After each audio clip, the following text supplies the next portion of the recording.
기도합니다. 아멘. 인사할까요? 하나님을 축복합니다. 축복합니다.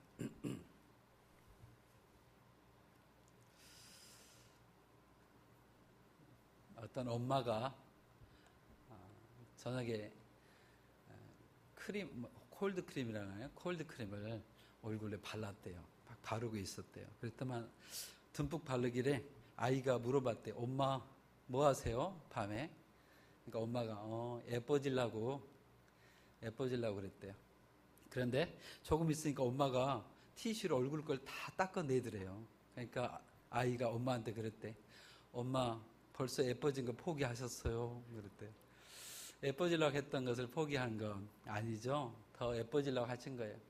우리가 예수를 믿는다고 하는데 우리가 예수를 믿는 그리스도인으로서 사는 것이 쉽지 않죠. 그렇지만 우리가 예수를 믿는다고 우리가 결정했으면 포기하지 아니하고 끝까지 예수님을 섬기는 여러분들과 내가 되시기 바랍니다. 오늘 말씀을 돌아가면 이렇습니다. 11절에 보니까 게바라는 사람이 나타납니다. 게바는 누구냐면 베드로예요. 베드로가 어디로 왔냐면 안디옥이라는 교회에 왔습니다. 그렇죠? 게바는 누굽니까? 이스라엘에서 예수 그리스도 제자 중에서 가장 수제자라고 할 수 있는 그 사람이 이 게바 베드로예요. 그는 예루살렘에 큰 사역을 하셨죠. 그가 성문 앞에 미문에 있는 안진뱅이를 일으켜서 그가 걷게 할 수 있는 능력을 하나님께서 주셨던 사람이 이 게바예요. 이 베드로예요. 그것만이 아니라 성도들 앞에서 설교를 했을 때 3,000명이 5,000명이 변화될 수 있었게 했던 사람이 이 게바란 말이에요. 베드로라는 사람이에요. 근데 이 베드로가 지금 안디옥이라는 교회에 왔어요. 안디옥은 그 초대교회 최고의 어떤 부흥이 있는 그런 교회가 안디옥이었어요.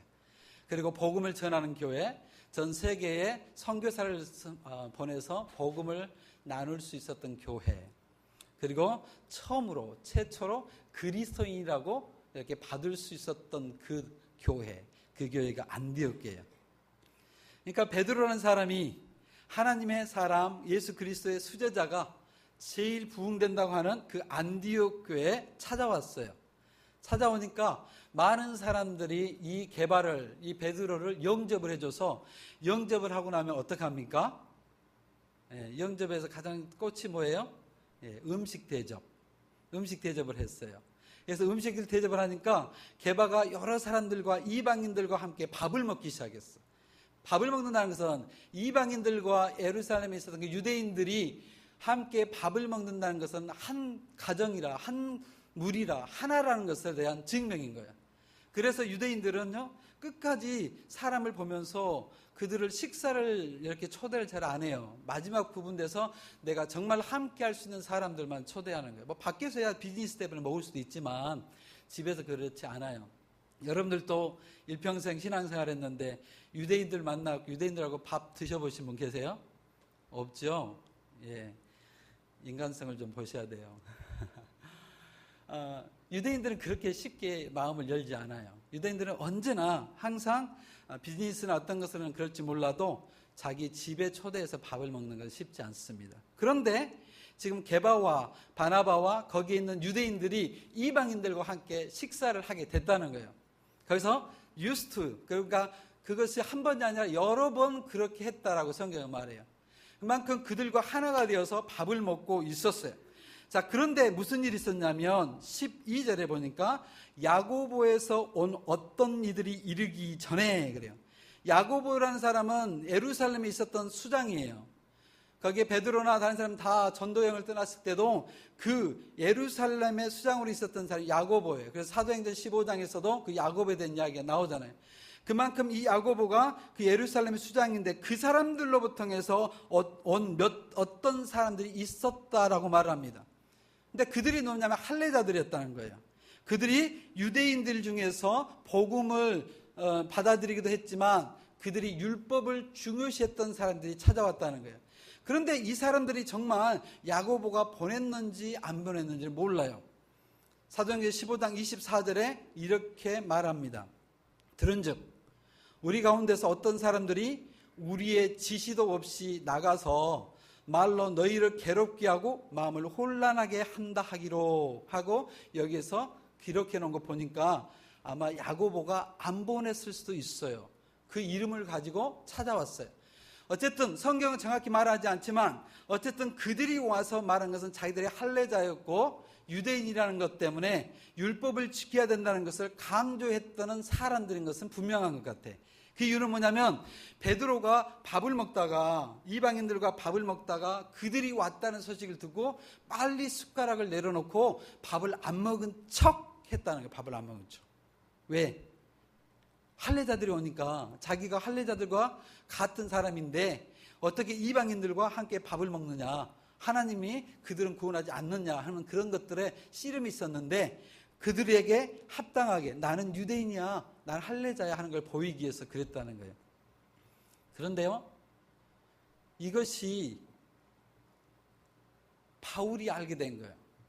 바울이 알아서 오늘 바울이 베드로에게 책망을 했다라고 돼요. 자, 그런데 여러분들 생각해 보세요. 베드로는 아까 내가 설명한 것처럼 유대인들 중에서 최고로 예수 그리스도에 가까이 있었던 사람이 베드로였어요. 수제자였어요. 그리고 베드로는 누구였어요? 거기에 큰 역사를 일으켜서 3,000명, 5,000명을 변화시켰던 사람이었어요. 안진뱅이를 일으켰던 사람이었어요. 그가 걸어갈 때 능력들이 나타났던 사람이에요. 그런데 그 최고의 그 사람을 이제 사도가 된 지 몇 년 안 됐던 바울이 최고의 수제자를 놓고 책망하고 있는 모습이라는 거예요. 상상이 가세요? 어떻게 보면 전도사가 들어와가지고 담임 목사한테 지금 야단치는 거다고 갔단 말이에요. 그런 모습이 지금 있어요. 그러면 왜 바울이 이렇게 베드로에게 책망을 할까? 도대체 무슨 일이기 때문에 바울이란 그 사람이 베드로를 책망하는데 책망도 그냥 책망이 아니라 많은 사람들 앞에서 책망을 할 정도로 중요한 일이었을까 하는 거예요.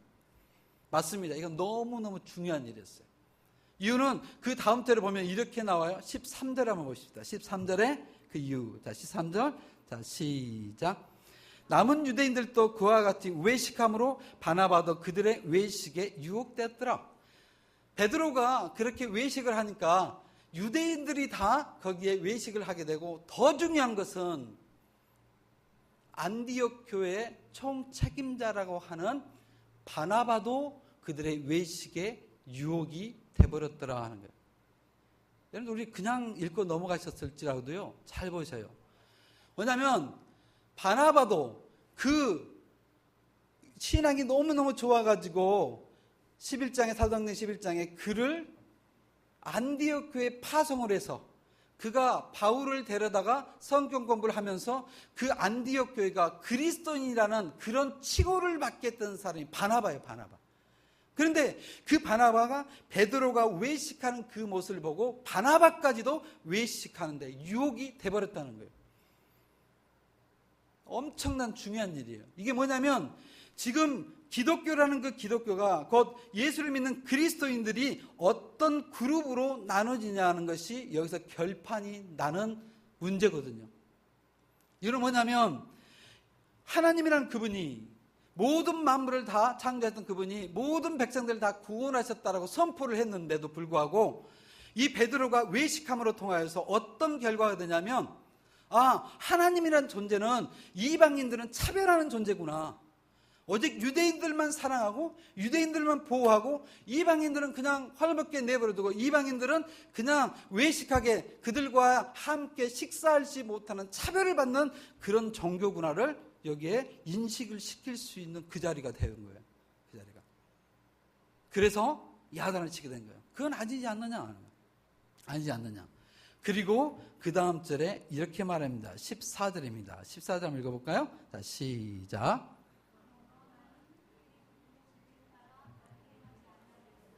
모든 자 앞에서 개바에게 이르되 내가 유대인으로서 이방인을 따르고 유대인답게 살지 아니하면서 어찌하여 억지로 이방인을 유대인답게 살게 하려느냐 하였느니라. 뭐냐면 너는 지금은 복음을 받아들여서 이방인들과 함께 살아도 된다고 했으면서 이방인들이 유대인들과 살게끔 유대인처럼 살게 너는 왜 하느냐 그 말이에요. 지금 현대식으로 바꾼다면 뭐냐면 너가 예수를 믿는다고 하면서 너는 예수를 믿는다 하면서 예수를 믿는 것이 아니라 세상 사람들을 따라서 똑같이 살아가면서 왜 세상 사람들에게는 예수를 믿어야 된다라고 말을 하느냐 하는 거예요. 그건 말이 틀리지 않느냐. 너는 예수를 믿는다 하면서도 예수 믿는 것처럼 살지 못하면서 어떻게 예수 믿지 않는 그들에게 찾아가서는 너는 예수 믿으라고 하느냐, 예수 믿는 사람처럼 살으라고 하느냐 하는 거예요. 나 이 말을 보는데 많이 찔리더라고요. 우리들에게 말씀하는 거 아니에요? 우리들에게. 우리는 예수를 믿는다고 하면서 세상 사람들 하는 거 다 따라서 하면서 세상 사람들에게 하는 모든 행동 다 따라서 하면서 우리가 그들에게 말하면 예수 믿으세요. 예수 믿어야 된다니까요. 그렇다는 거예요. 그게 잘못됐다는 거예요. 잘못됐다는 거예요. 우리는 똑같이 세상 사람들에게처럼 물질 부자 되기 위해서 예수님을 버릴 때도 있고 예수님을 이근호 시켜버릴 때도 있고 그 다음에 내가 명예를 갖기 위해서 예수라는 그분을 잠깐 내려놓기도 하고 그렇게 살면서 다른 사람들에게는 예수 믿어야 된다고, 예수 믿으셔야 된다고. 그 말은 여기에서 책망받아야 할 그 모습이라 하는 거예요. 바울이라는 사람이 그렇게 수제자였던 베드로 앞에 단호하게 말한 것은 그것이 외식이라 잘못됐다는 거예요. 우리들도 예수를 믿는다 하면서 세상의 삶을 산다고 하는 그 사람들을 똑같이 따라다니면서 그들과 어떤 것도 틀리지 않는 그 모습대로 내 멋대로 살아가면서 우리는 예수를 전하는 모습이 되고 있습니다. 곧 우리가 예수님 믿지 않는 사람을 따라서 세상적으로 살아가면서 세상에 있는 사람들에게 예수를 믿어야 된다면서 나의 어떤 신앙을, 나의 어떤 것을 그들에게 강조할 때가 있어요. 여기서 두 가지가 크게 잘못됐습니다. 첫 번째 뭐냐면 나는 세상을 따라가면서 그들에게 예수님을 믿으라고 전하는 것, 아까 말한 그 첫 번째 잘못. 나는 예수를 믿고 온전하게 예수를 믿는 사람을 돼야 되는데 그러지 아니하면서 다른 사람들에게 예수 믿으라고 전하는 것, 그것도 잘못됐고 두 번째로 잘못된 것은 뭐냐면 그 베드로가 하는 그 모습이 다른 사람들이 예수를 믿는 기독교를 잘못 이해하게 만들어 버리는 잘못을 저질렀다는 거예요. 그게 뭐냐면요, 설명이자면 우리가 예수를 믿지 않으면서 예수를 믿는다고 하면서 세상의 삶을 다 살아가면서 그들에게 당신도 예수 믿어야 돼요, 예수 믿어야 된다고 그렇게 할 때 그 사람들이 우리가 전해주는 예수를 바라보면서 그들이 기독교에 대해서 잘못 생각하게 되는 거예요. 어떻게 되냐면 예수 믿어도 저렇게 살아도 되는 거구나, 예수 믿어도 세상을 향해서 저렇게 살아가도 되는 거구나 하고 그들이 그리스도인이라는 그 이름을, 기독교라는 그 이름을 왜곡해서 듣게 된다는 거예요. 오늘 그것 때문에 바울이 책망하는 거예요. 이방인 사람들에게 우리가 그렇게 예수 그리스도의 복음을 전하고 나서 너희들이 외식한 모습을 살아가게 된다면 갈라디아에 있는 그 이방 사람들이 예수를 믿는 그 모습을 왜곡하게 믿을 수 있기 때문에 그렇다는 거예요.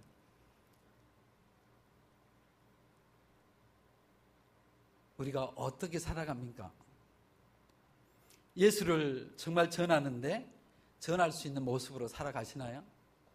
내가 예수를 전할 때 그분들이 우리를 보면서 기독교를 오해하지 않을 정도로 내가 예수님을 사랑하는 모습으로 살아가느냐 하는 거예요. 우리 그렇게 되시기 바랍니다. 아멘. 축복합니다.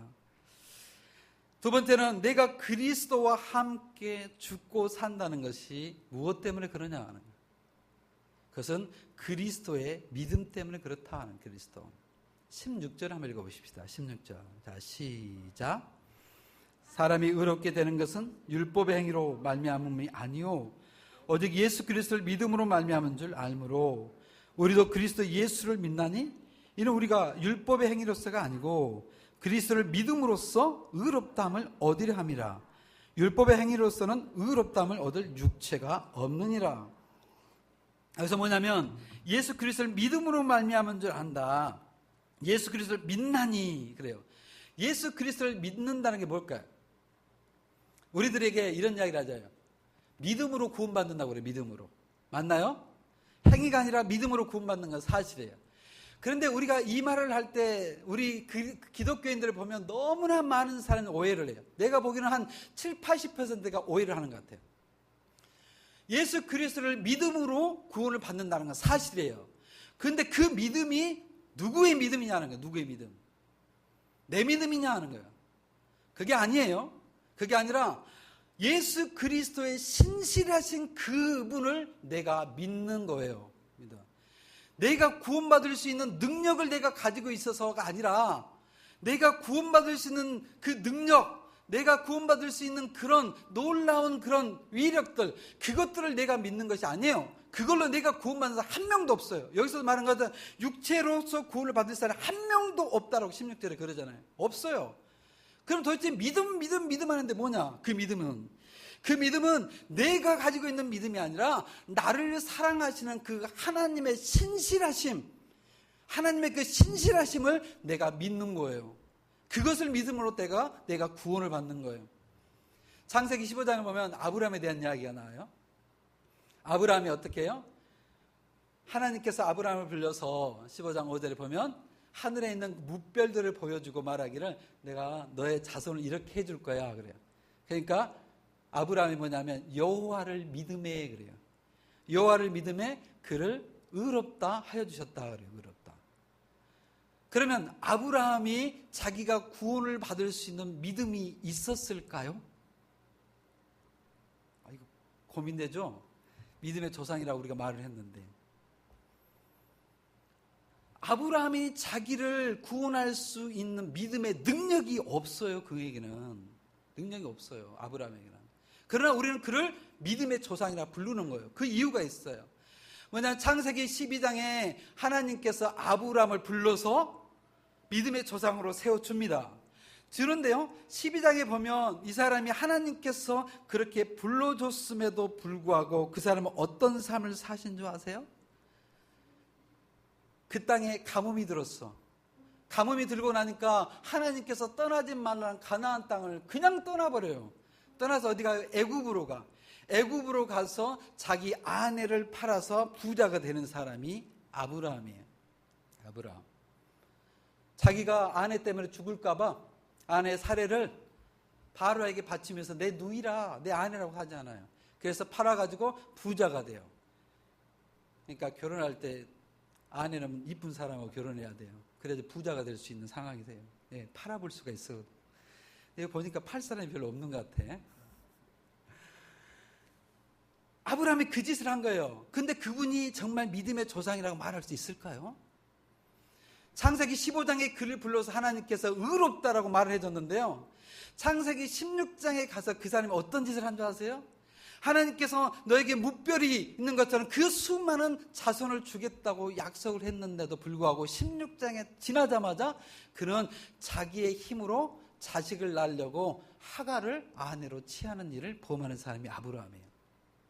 그러니까 하나님이 또 답답해서 17장에 또 불러요. 내가 너에게 축복을 준다니까 하고 아브라함에게 또 약속을 해요. 그러고 나니까 18장 19장에 또 하나님께서 보여준 것이 소돔과 고모라를 보여주면서 하나님께서 모든 것을 주관한 것을 그에게 두 눈으로 볼 수 있게끔 다 해주는 거예요. 그런데 20장에 또 어떤 일이 일어난 줄 아세요? 또 가뭄이 와요. 가뭄이 오니까 그랄 땅으로 가가지고 거기에서 또 아비멜렉의 자기 아내를 또 팔아버려요. 어떻게 생각하세요? 아브라함의 믿음이 충만해서 구원받을 수 있는 능력이 있나요? 아니에요. 없어요. 없는데 그럼 아브라함이 왜 믿음의 조상으로 지금까지 살 수 있는가? 왜 아브라함이 믿음의 조상이라고 하고 그로 통하여 하나님께서 약속하신 모든 이방이 너로 통해서 구원받겠다는 그것을 이루어질 수 있었을까? 그것은 하나님의 신실하심 때문에 그렇다는 거예요. 갈라디아서 3장을 보십시다. 3장 16절을 볼까요? 3장 16절 읽어보십시다. 자, 시작. 이 약속들은 아브라함과 그 자손에게 말씀하신 것인데 여럿을 가르쳐 그 자손들을 하지 아니하시고 오직 한 사람을 가르쳐 내 자손이라 하셨으니 곧 그리스도라.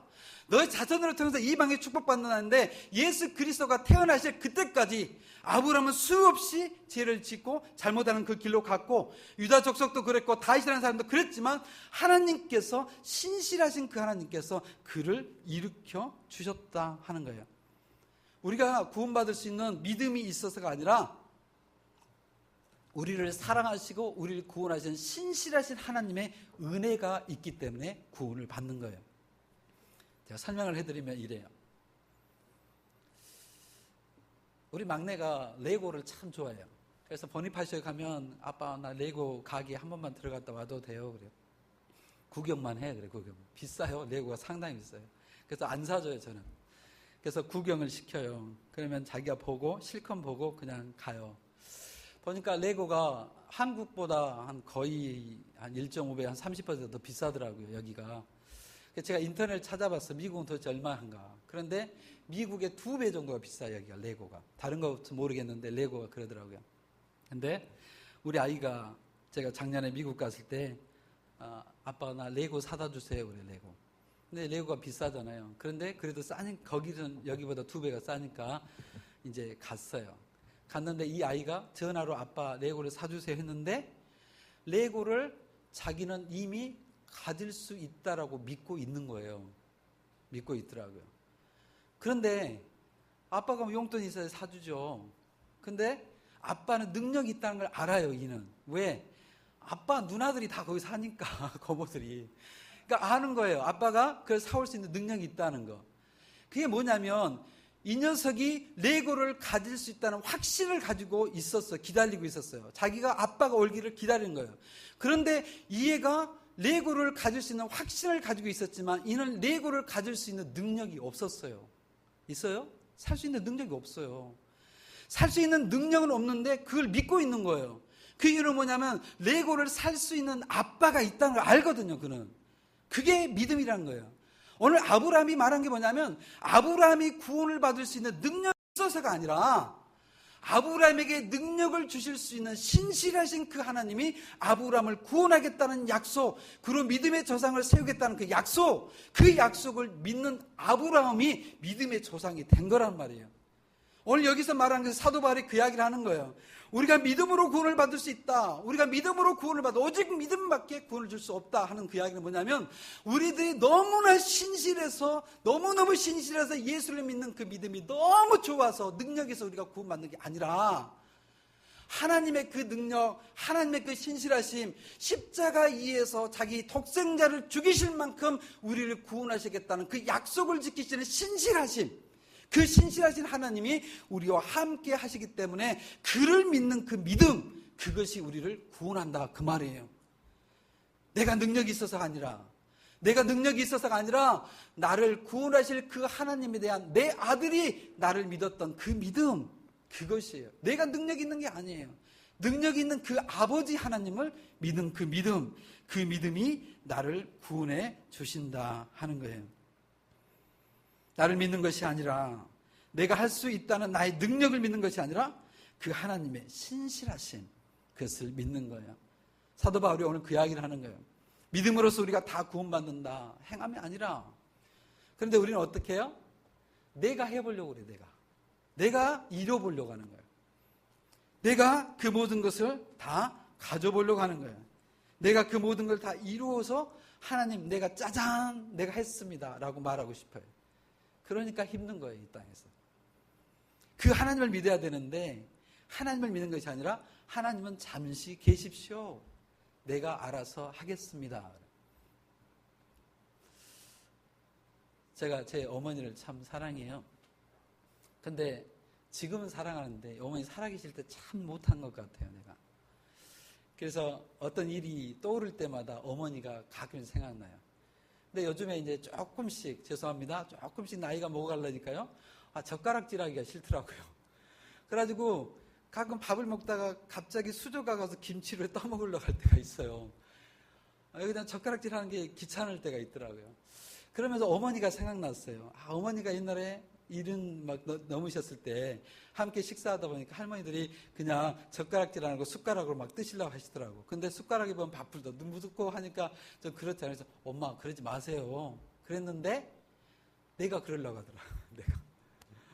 내가 그러려고 그래. 그러면서 내가 생각이 난 게 뭐냐면 참 내가 어머니라고 부르면서 어머니 대우를 참 못했구나, 그 생각이 들었어요.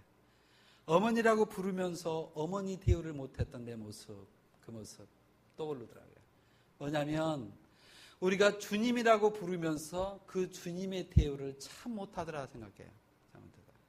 주님이 나의 모든 걸 돕고 주님께서 나에게 신실하셔서 능력이 있어서 나의 모든 걸 구원해 줄 하나님이라고 말은 너무나 그럴싸하게 하는데, 엄마 그러지 마세요. 내가 알아서 해볼게요.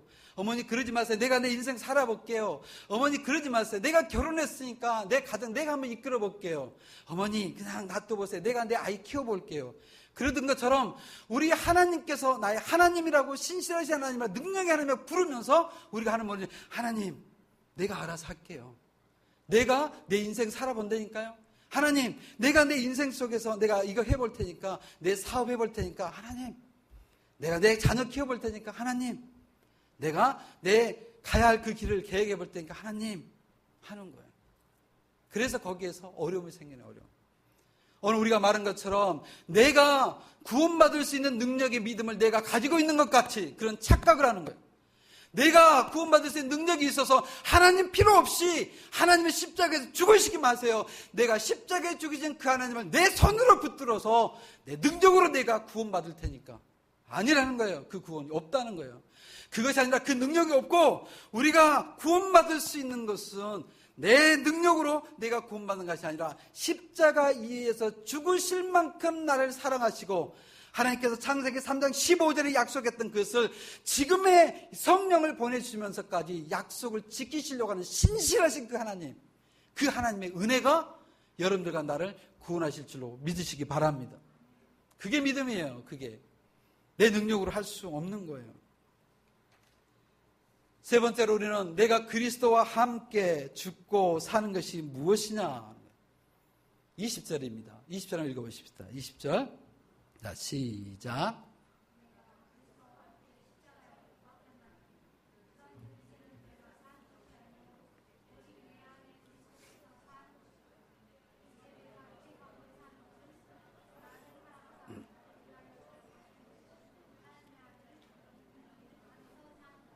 아멘. 어떠세요? 이걸 설명하실 수 있는 분? 방금 읽었는데 우리가 너무 좋아가지고 찬송으로 부르는 것이 이 가사예요. 그렇죠? 근데 여러분들 이 가사를 여러분들 한 번쯤 워드 투 워드를 한 번씩 읽어보셔야 돼요.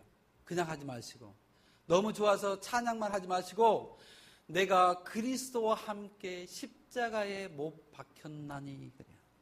이게 무슨 말일까? 왜 십자가에 못 박혔나니 이것이 찬양으로 나오고 이것이 축복이라고 말할 수 있을까? 왜 내가 십자가에 죽은 것이 축복일까? 왜 내가 십자가에 죽은 것이 찬양을 할 수 있는 그 일일까 하는 거예요. 왜 그럴까요? 사도 바울이 뭐냐면 내가 그리스도와 함께 십자가에 못 박혀 죽었다는 거예요. 죽었는데 축복이고 죽었는 게 찬양이라는 거예요. 왜 그랬을까? 왜 그랬을까? 그 이유는 자기가 자기 자신을 보고 나니까 너무나 죄스러운 이 모습, 내 자신을 보니까 죄인 중에 괴수였던 그 모습을 보고 하나님 앞에 내가 죽었던 것이, 그래서 내가 죽고 내 안에 사시는 그분 그리스도가 내 안에 사시는 것이 너무나 축복이라는 거예요. 축복이라는 거예요. 왜 그것이 축복일까? 왜?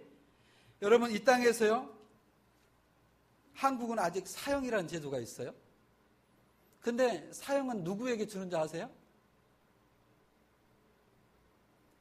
이 땅에서 구제불능이라고 하는 사람에게 사형을 주는 거예요. 다시 생명을 주면 안 될 것 같은 사람, 이 땅에서 그만큼 큰 죄를 지었던 사람, 그 사람에게 주는 거예요. 그 뭐냐면 예수 그리스도 앞에서 지금 바울이 말한 것이 뭐냐면 사형당한 것처럼 내가 십자가에서 죽은 이것이 축복이라는 거예요. 축복. 왜 축복일까? 사형당하는 게 축복입니까? 이 땅에서 죽은 것이 축복입니까? 그게 뭐냐면 내가 이 땅에서 살아보니까 하나님의 그 놀라운 은혜가 있는데 그 놀라운 은혜를 내가 너무나 악하다 보니까 그 악함으로 통하여 하나님의 그 은혜가 이 땅에 흐르지 못하게 만들어버리는 것이 나더라는 거예요. 그래서 내가 죽고 내 안에서 그리스도가 살아가는 것, 그것이 참 은혜라 하는 것을 고백하는 거예요. 근데 우리는 어떻게 생각하세요? 여러분들 죽을만 하세요?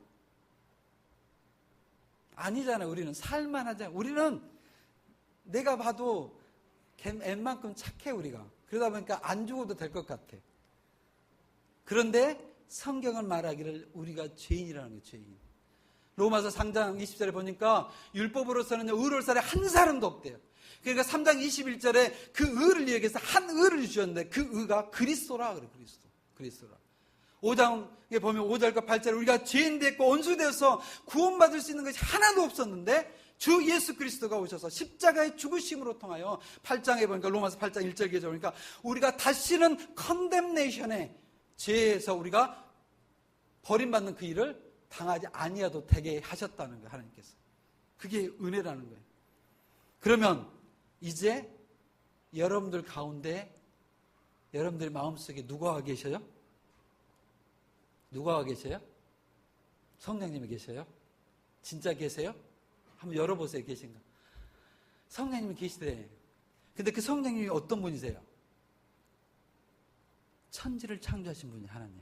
그렇죠? 성령님이. 홍해를 갈리셨던 분이에요. 엘리야가 기도했을 때 하늘에서 불을 내리게 하셨던 분이 성령님이세요. 하나님이세요.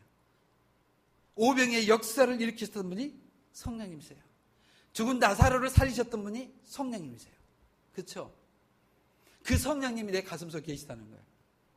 그런데 왜 역사가 일어나지 않을까? 내가 모시고 있는 성령님은 다른 성령님이실까요? 홍해를 갈렸던 성령님이 아니시고 천지를 창조하셨던 하나님이 아니시고 오병의 역사를 일으켰던 그 성령님이 아니실까요? 같은 분이잖아요.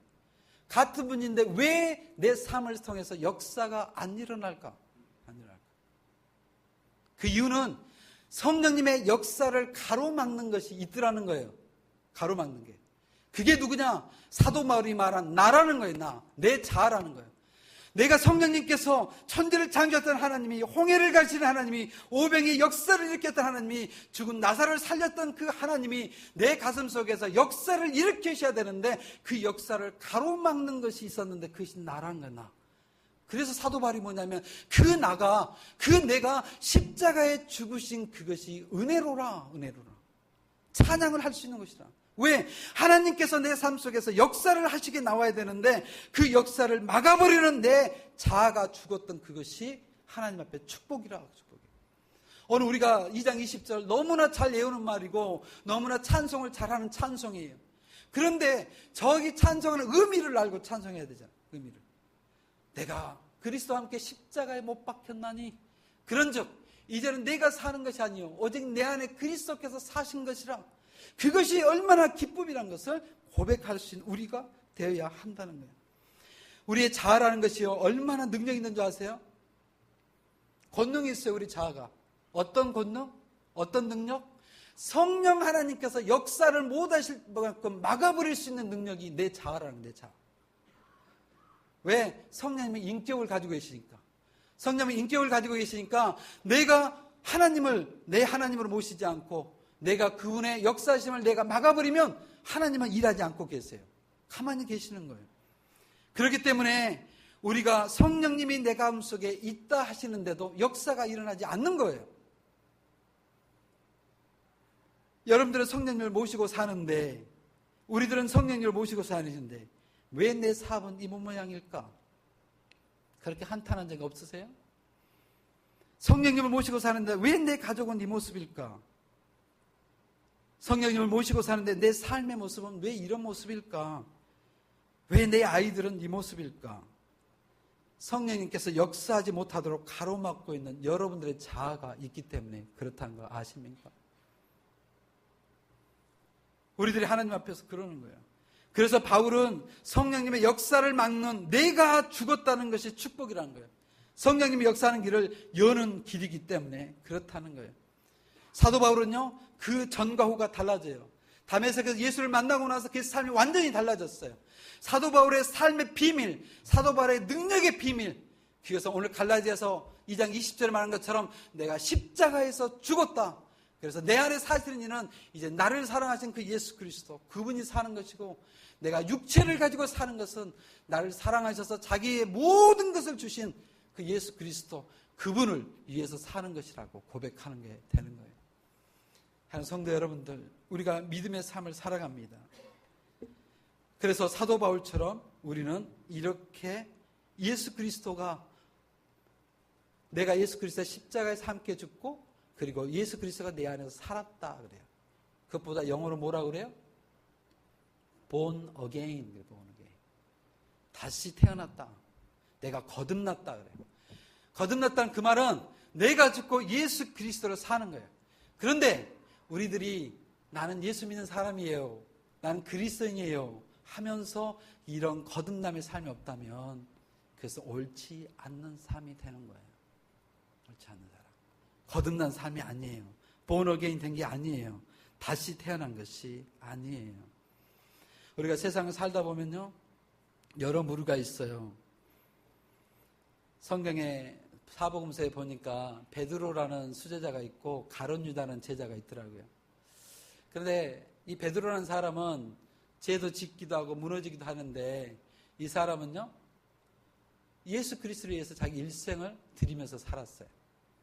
근데 가룟 유다는 똑같이 예수님의 제자라고 했는데 그는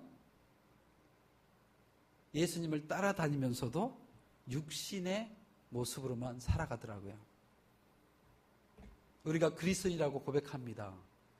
오늘 20절에 있는 것처럼 내가 그리스도와 함께 십자가에 못 박혔다 하는데 우리가 이 땅에서 가룟 유다와 같이 이름만 하나님을 믿는 것으로 있을 때가 있고요.